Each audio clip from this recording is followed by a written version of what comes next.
Yehovah Eloheinu Svaot, Kadosh, Kadosh, Kadosh.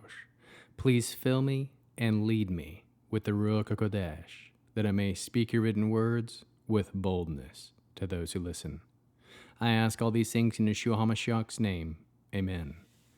We'll start with the Shema, listen and obey. Children of Yehovah, pay careful attention and respond.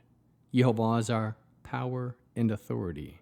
Yehovah works in unity with himself, and you shall act upon your love to Yehovah with your power and authority, with your thoughts in mind, with your entire body, and with all the muchness that you have. Yod, He, Vav, He. Hand, behold, nail, behold. Joshua chapter 5. When all the kings of the Emori on the west side of the Jordan and all the kings of the Canaani near the sea heard how Yehovah had dried up the Jordan River ahead of the people of Israel until they had crossed it, their hearts failed them, and they fell into depression because of the people of Israel. It was at that time that Yehovah said to Yehoshua, "Make yourselves knives of flint, and circumcise the people of Israel again a second time." So that Yehoshua made himself knives of flint and circumcised the people of Israel at Givat Ha'arlat, the hill of foreskins. The reason Yehoshua circumcised was that all the people who had left Egypt, who were males, all the fighting men, had died in the desert along the way after leaving Egypt. For although all the people who left Egypt had been circumcised, all those who had been born in the desert on the way as they went on from Egypt had not been circumcised, because the people of Israel walked 40 years in the desert until the whole nation, that is, the fighting men who had left Egypt, had died out, because they had not heeded what Yehovah said. Yehovah had sworn that he would not allow them to see the land which Yehovah swore to their ancestors that he would give us, a land flowing with milk and honey. So he raised up their children to take their place. And it was these whom Yehoshua circumcised.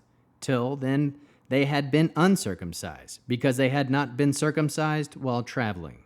When all the nations had been circumcised, every one of them, they stayed where they were in camp, because until they had healed. Yehovah said to Yehoshua, "Today I have rolled off from you the stigma of Egypt."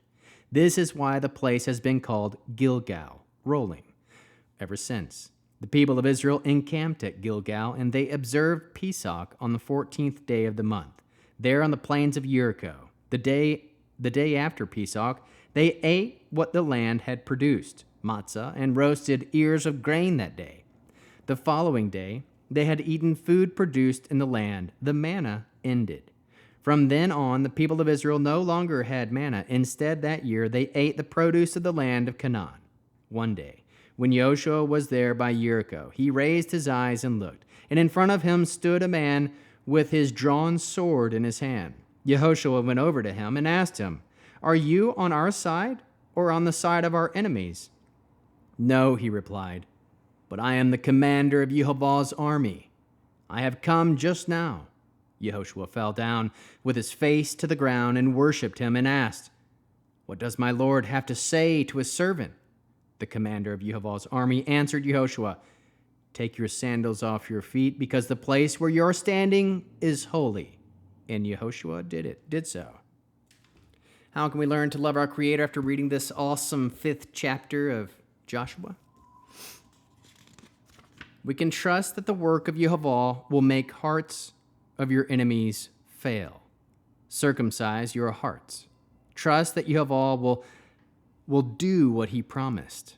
Observe Pesach. Eat food produced by the land. Trust that the commander of the army of Yehovah will be with you when you go to battle. How can we love others as Yeshua loves us? We can encourage others to build their trust in Yehovah.